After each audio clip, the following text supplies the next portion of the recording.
5월 16일 일요일 오후 4시 55분 지나고 있습니다. 2017년 10월 21일 한국경제신문인데요. 청년복지 질주하는 성남시, 이재명 이야기가 나오고 있습니다. 성남시장 당시 청년 배당 지급 이어서 내년에는 청소년 배당도 추진한다 되어 있습니다. 이 사람은 성남시장을 거쳐가지고 경기도지사를 지금 지내고 있고, 대한민국 차기 대통령 지지율 1위, 2위 지금 다투고 있는 그런 상황이고요. 바로 그 옆에 윤석열 씨 이야기가 나오고 있어요. 적폐니까 구속해야 된다. 영장 남발 거침없는 윤석열 호. 당시 서울중앙지검장이었습니다. 최근 서울중앙지검의 구속영장 청구 결과 날짜 8월 1일 윤모 KAI 전 본부장 금품수수 배임수재 재판부 판단에서는 기각 이런 식으로 8월 9일, 9월 4일, 9월 5일, 9월 6일 쫙 내려옵니다. 국정원장까지 대한민국 어버이연합 전 사무총장 쫙 내려옵니다. 적폐 수사 오래돼서 증거가 부족하다. 진술에 의존하고 있다. 잡아넣기에 급급하고 있다. 긴급 체포, 자전영장 재청구한다. 인권 존중 수사에 역행한다는 비판도 있다. 이렇게 윤석열 씨는 좌익 진영의 맹렬한 개로서 활동을 했던 사람인데, 지금은 추미애가 키워냈죠. 추미애가 발기시켰습니다. 추미애가 발기시켰고, 윤석열이 사실 했는 거 별로 없습니다. 슬쩍슬쩍 모션만 주는 듯 하면서 하다가 별로 했는 것 없고, 국민들의 공분을 이끌어내긴 했습니다만은, 윤석열 씨는 자기 보험 가입을 확실하게 해둔 셈이 되었죠. 그리고 자기 마지막에 어디 가든가요? 대구 딱 찾아가죠. 철저한 정치 모사꾼에 가까운 그런 사람이에요. 몰입에 가까운 사람인데, 역시 이재명에 이어가지고 지지율이 높은 그런 상황입니다. 우리는 이런 자들을 우리의 정치 리더로서 생각하는 민도를 갖고 있어요. 제가 이런 이야기를 밑자락에 까는 게, 조선일보 올해 3월 9일자에 어느 섬나라 국부의 장례식이라는 제목의 글이 있었습니다. 정지섭 국제부 차장이라는 분인데요. 한국에서 남동 쪽으로 약 5,000km 떨어진 곳에 섬나라 파푸아뉴기니가 있다. 면적과 인구 모두 오세아니아주에서 둘째다. 남태평양의 관문이라고 하는 지정학적 요충지면서 천여 부족이 1,000개 정도의 부족이 800여 언어를 다루는 다부족 다언어 국가 천년자원의 보고다. 쭉 내려옵니다. 지난 26일부터 보름 일정으로 국장에 들어가면서 그랬다. 호주 식민지였던 이 나라 독립을 이끌고 근대 국가의 기틀을 다진 국부이자 초대 총리 마이클 소마레 84세였습니다. 장례식이다. 현지 매체들은 소마레 이름 앞에 대족장 그레이트 칩이라는 호칭을 붙이며 그의 장례 소식을 전하고 있다. 이 나라에서는 전통적 장례를 치를 때 하우스크라이라는 상가를 차려놓고 문상객이 모여 장엄한 추모식을 갖는다. 장례 기간은 최장 1회를 넘지 않지만 본 연결식 전 온 나라를 10곳으로 나눠 하룻밤씩 대족장의 하우스크라이를 차리느라 보름으로 훌쩍 늘어났다. 코로나 상황에도 불구하고 매일 밤 구름잉파가 몰려들어 추도사와 노래로 고인을 기리고 있다. 식민지 시절 태어나 교사와 방송인을 거쳐 정치에 입문한 소마레는 세 차례 집권하면서 반대파를 중용하는 등 정치적 화합에도 앞장섰다. 파푸아 뉴기니가 전후 독립한 제3세계 국가 중에서 드물게 민주주의 체제를 유지하고 있고, 최근에는 20세 이하 여자 축구 월드컵 그리고 아시아 태평양 경제협력체 정상회의를 개최할 정도로 발전을 이룬 것도 소마레가 국가 운영의 틀을 다졌기 때문이라는 평가가 나온다. 먼 나라 낯선 지도자에 대한 애도 열기가 남달리 다가오는 까닭이 있다. 나라의 초석을 닦은 국가 지도자들에 대한 정파를 초월한 존경, 이 당연한 모습을 한국에서는 볼 수 없다는 비애감이다. 훌륭한 지도자라 해도 개인사나 정책적으로 흠은 있을 것이고 비판 대상이 될 수도 있다. 하지만 한국처럼 건국을 이끌고 발전을 이룩한 지도자들이 일생을 부정당하며 나아가 혐오 대상으로 전락한 나라를 찾기 쉽지 않을 것이다. 집권 세력과 추종자들이 합세한 건국 지도자들에 대한 정오 선동으로 이제 6.25 풍전등화에서 나라를 구한 전쟁 영웅 백선엽 장군의 파묘 가능성까지 걱정해야 할 처지가 됐다. 이승만과 박정희를 존경한다고 공개적으로 발언하려면 용기를 내야 하는 나라가 지금의 대한민국이다. 건국 세력을 혐오하고 국가 정통성 부정을 당연한 것처럼 여기는 나라에 있다 보니 파푸아 뉴기니 국부에 대한 추모 열기가 낯설면서 또한 부럽다.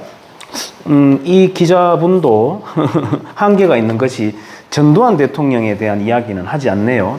그 정도 용기까지는 아직 나아가지 못한 것 같습니다만, 지금 최근에 국민의힘이라고 한 초선 의원들이 9명이 전라도에 가서 5.18 묘지에 그 비석을 이렇게 닦고 있는 모습을 제가 신문으로 봤습니다만, 5.18에 대한 조금 더 성찰을 하는 공부를 해봄직하고, 그렇다고 해서 그걸 가지고 제가 전라도와 경상도를 계속해서 편가르기 하자는 건 아니에요. 뭐 미심쩍은 구석이 있습니다만, 김영삼 전 대통령이 조선 총독부였다, 건물이었다라고 하는 이유로 중앙청을 폭발을 시켜버렸죠.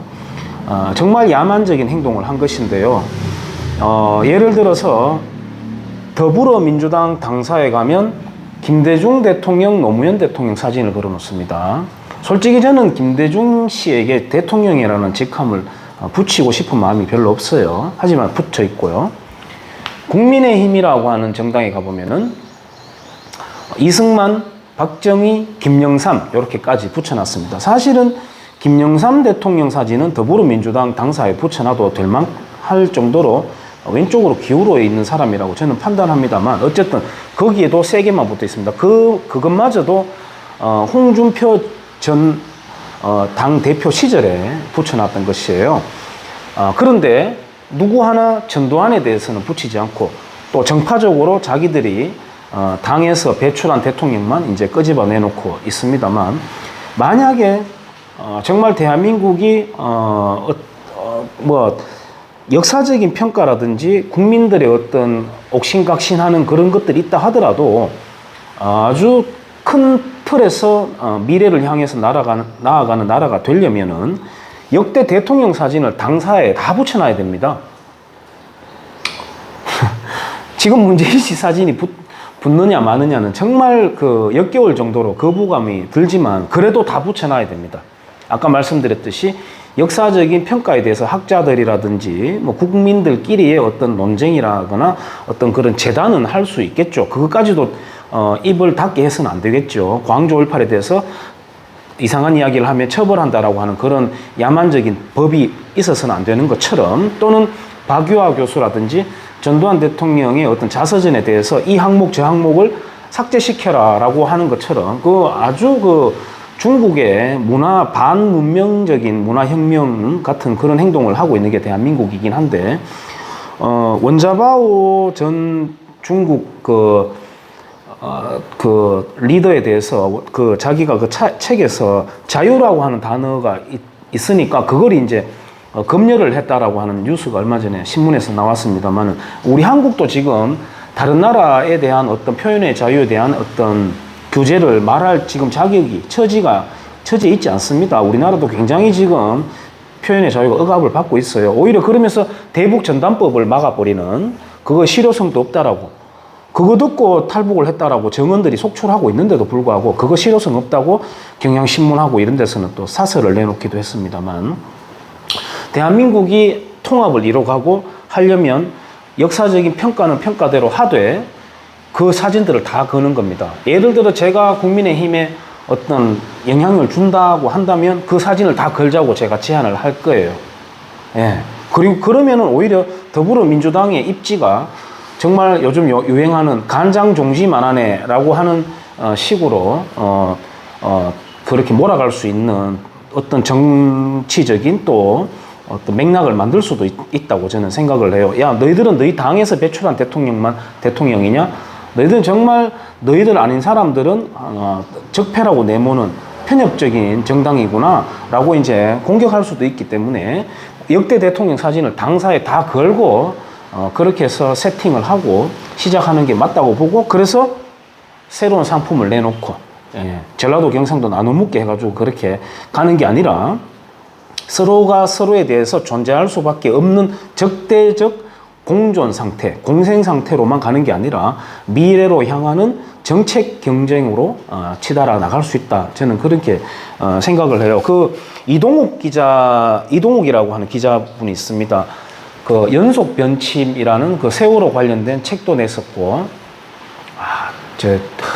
제목이 찔레꽃 아니다. 질경인가? 그런 책도 냈던 분이고, 우리의 국부는, 건국 대통령은 이렇게 죽어갔다라고 하는 아주 얇은 소책자 형태의 이승만 대통령의 간단한 일대기와 그 망명설로 굳혀지면서, 그리고 하와이에서 정치적인 어떤 구도 때문에 귀국을 하지 못하고 이제 초라한 마지막을 보냈던 그 모습. 그 읽어보면 참 눈물을 흘리게 만들어요. 그런 책도 있습니다만은 우리는 뭐라고 할까요? 대한민국에 대한 정통성에 대해서 아직까지도 만들어진 지 이렇게 70년이 되었음에도 아직까지도 북한 눈치 보면서, 또는 민족주의적인 어떤 감성적인 학자들에 의해서 제대로 오롯이 대한민국 건국을 인정받지 못하고 있는 그런 상황이에요. 심지어는 좌익 학자들도 1919년 정통설을 계속 주장하다가 북한 눈치 보여가지고 2년 전부터는 그 이야기 안 꺼내거든요.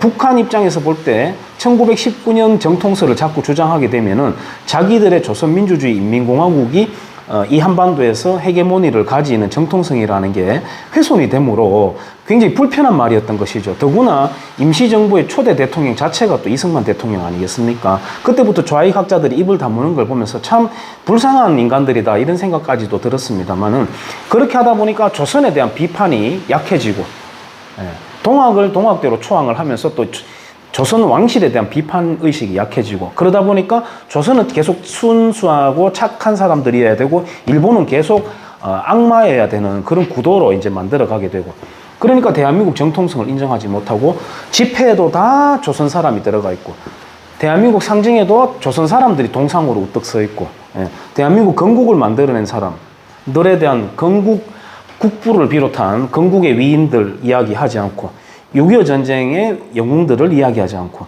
성전식을 제대로 하지 않는 그런 이상한 괴상한, 머리는 대한민국인데 몸뚱아리는 조선, 거꾸로 말했습니다. 몸뚱아리는 조선인데 머리는 대한민국, 뭐 이렇게 할까요? 이상한 이무기처럼 그렇게 되어 있는 상황이에요. 그래서 어느 섬나라 국부의 장례식이라고 하는 칼럼을 제가 예전에 갖고 있던 거, 2017년 윤석열의 만행, 그리고 우리 허경영을 능가하는 이재명 기사가 적힌 2017년 기사까지 한번 곁들여 가지고 국부를 챙기자라는 생각에서 한번 대한민국 정통성의 혼을 살리자라는 생각에서 영상을 남겨봅니다. 여기까지 하겠습니다.